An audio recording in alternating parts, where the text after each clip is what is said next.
This is lesson 84. It teaches you the terminology for degrees of terms and degrees of equations.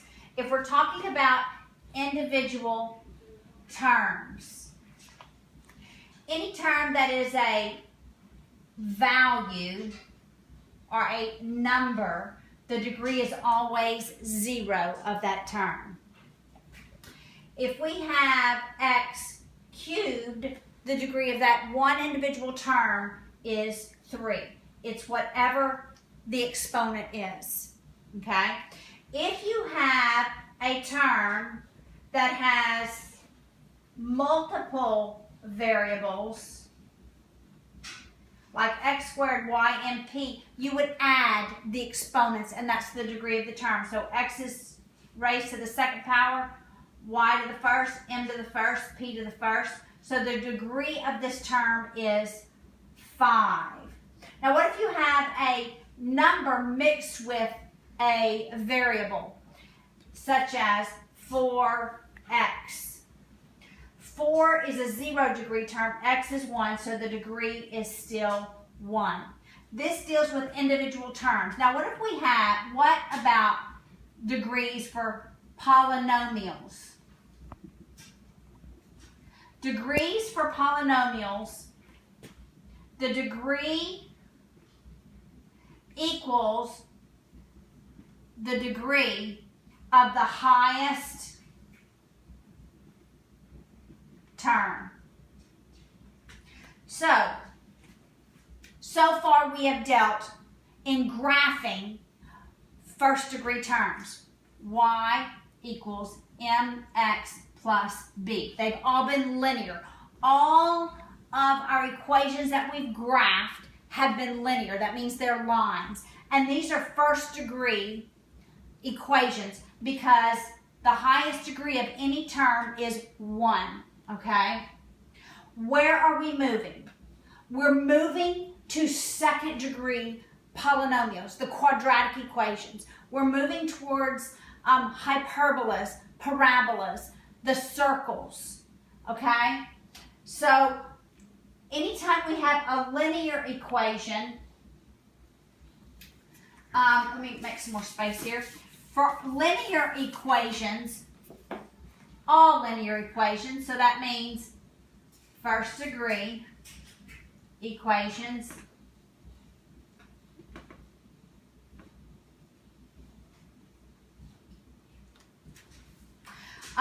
there are 3 possible solutions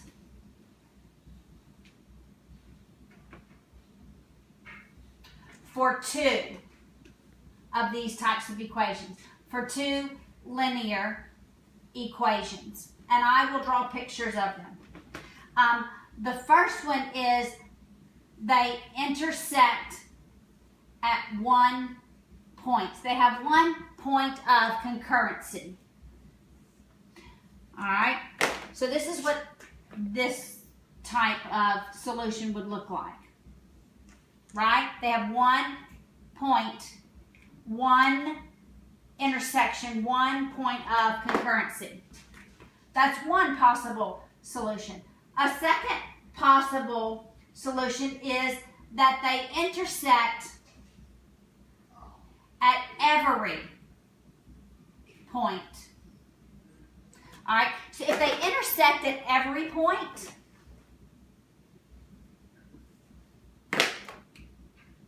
it's the exact same line. Okay?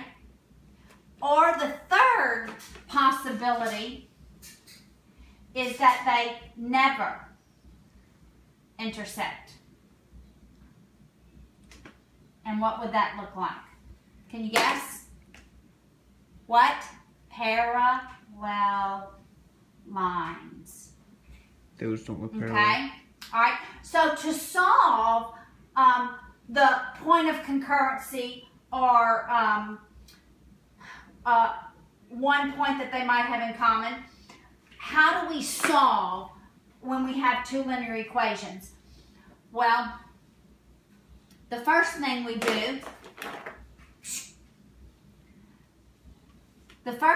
do is we use substitution, right, or elimination, or we can simply graph it, right, like I have done. And this is when we have a system of two linear equations. We can also see if they have equal slopes. And when would their slopes always be equal? When they're parallel. So this would have an equal slope. This one would have an equal slope, right? But the first one would not, right? All right. And a third option is there's no solution. What does that mean? They have no common point of concurrency. And which one would that be? The parallel lines, right? All right, so we have different terminology that we use based on these options, okay? If we can solve them through substitution or elimination or graph them, if they have equal slopes, or if there are no solutions at all. So, if we can use substitution and elimination and graph it, or if they have equal slopes,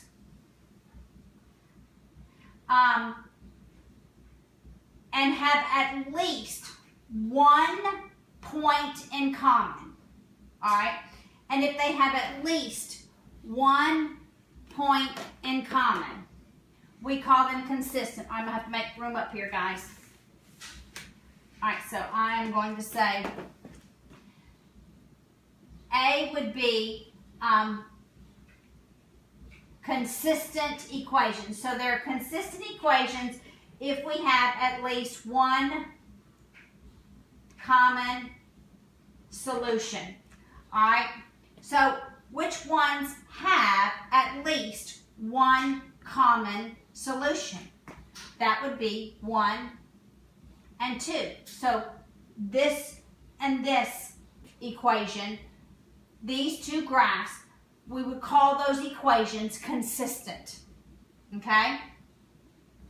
So if they don't have at least one common solution, one solution in common, we would call them inconsistent.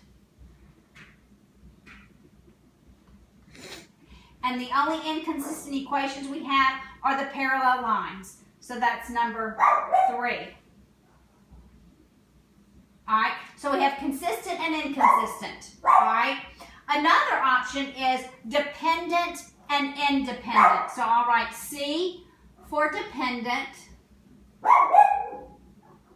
and D for independent. Okay, what makes it dependent and what makes it independent? It is dependent if they have every solution in common. So it's dependent if they have every solution in common. So which ones would be dependent? The one that would be dependent would be number 2. Only number 2 is considered dependent, okay? So which ones would be independent? The ones that would be independent are 1 and 2. So it's important that you understand these concepts: consistent, inconsistent, dependent and independent, and the different types of solutions for linear equations, because we are launching out of linear equations to nonlinear equations, so we will draw some distinctions. Okay, so this lesson is all about linear equations.